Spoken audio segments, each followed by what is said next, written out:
heureux que la température soit tombée parce que personne ne sortira gagnant.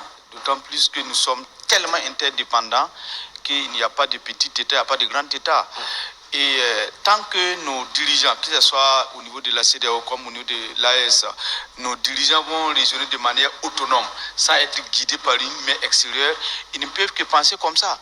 Parce que quand vous prenez la situation qui a prévalu pour que ces trois pays se retirent, ils ne se sont pas retirés parce que tout simplement ils ont un problème avec, avec la CEDEAO. Ils sont retirés parce que tout simplement ils veulent être autonomes. Ils sont retirés parce que tout simplement ils veulent que les richesses que les pays regorgent puissent profiter à leur population. Donc il n'y a pas un combat plus noble que ça.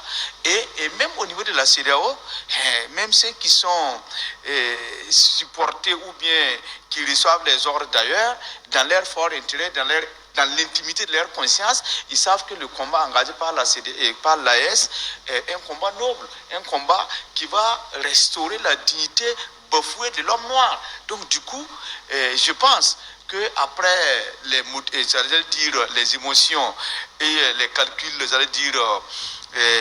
politiques passés, et ceux-là qui étaient dans la logique de la confrontation, dans la logique d'aller à l'affrontement, et ils se sont rendus compte que effectivement la solution, c'est qu'on doit s'asseoir et puis échanger, c'est qu'on doit s'asseoir et puis discuter.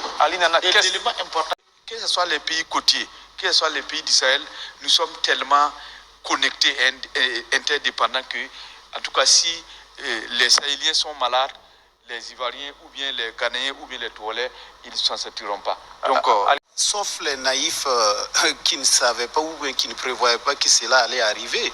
Ça, c'est les alliés de la diplomatie et les exigences de la géopolitique. Ça, c'est normal, c'est tout à fait normal. Pour peu que ceux qui ont suivi un peu l'évolution des questions politiques, économiques dans la CEDEAO et ce qui a prévalu aussi à la création de l'AES, les gens les plus avisés savaient qu'on allait forcément arriver à ce niveau. Parce que c'est quoi? L'élément fondamental qu'il faut retenir dans ces face-à-face-là, c'est surtout la reconnaissance officielle, même si ce n'est pas écrit, parce que si vous remarquez, si vous jetez un regard rétrospectif dans toutes les communications officielles de la CEDEAO, nullement ils ne font cas de l'AES, de quoi. Non, ils partent des pays qui se sont retirés, ils font des jeux de mots. Oui. Exactement, ça c'est là, il faut noter, c'est une grande satisfaction. Et le drapeau de l'AES, et le drapeau de la CEDEAO, et ils ont prononcé officiellement la dénomination AES. C'est une reconnaissance officielle de l'AES par la CEDEAO. Pour ça seulement, les populations de l'AES, les autorités de l'AES, ceux qui ont pensé à l'existence et à la création de l'AES doivent être à l'aise, doivent être contents parce que c'est un grand combat de remporter, 50%.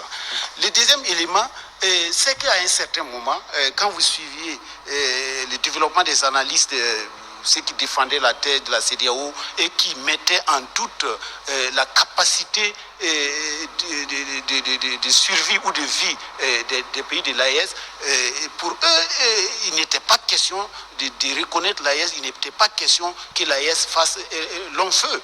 Aujourd'hui, les questions bilatérales, les questions multilatérales sont effectivement sur la table. Et je crois qu'à partir de cet instant-là, l'AES s'érige comme une force diplomatique, une force économique dans cet ensemble-là. Maintenant, le plus important, l'élément le plus important les autorités de l'AES doivent pouvoir effectivement mettre au cœur des débats, c'est la question de la sécurité. Il ne faut pas que des gens passent par des pays de la CEDEAO pour travailler à déstabiliser les États de l'AES. Il faut que les gens mettent toutes les questions qui fâchent sur la table des négociations. Parce qu'aujourd'hui, vous n'êtes pas sans savoir que tous les malheurs ou tous les maux que nous vivons, les pays de l'AES vivent aujourd'hui, sont liés effectivement à la porosité de nos frontières.